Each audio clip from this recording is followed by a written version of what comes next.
Welcome to the Potting Shed Film Studio.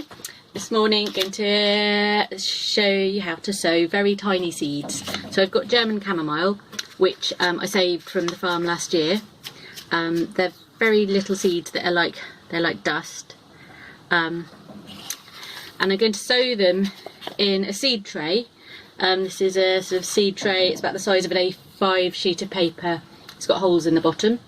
And the way I'm going to sow it is quite densely on the surface, and then when it's germinated and the roots have formed a mat, we'll cut it up like a tray bake into little 5 centimetre cubes, and then pop each cube out in the ground to grow on.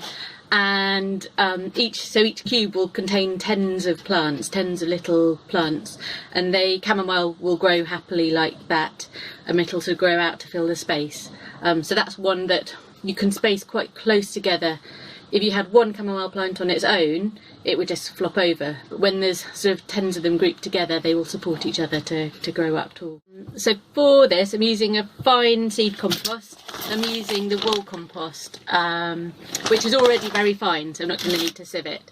But if I was using a more woody compost, I would definitely sieve it, so it's not too lumpy, so you've got something very fine to put in their tray.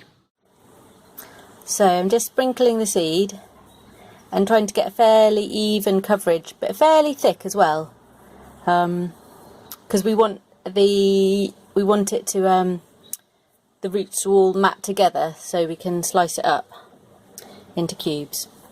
The chamomile seed's quite pale, so it's quite easy to see where I've sown, so you can see what the coverage is like. If the seeds were very dark, some seeds you might be sowing like this, sort of almost black, the same colour as the compost, you could mix it in with a bit of sand, and then you'd be able to see where you had sown it more easily.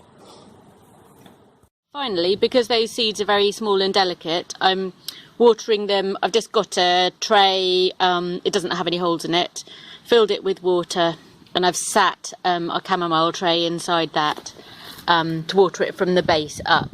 Just because if I watered it with a watering can with a rose, is likely to disturb those tiny seeds. They're not very deep, so they're quite sort of vulnerable to being disturbed until they've germinated and the roots have come through.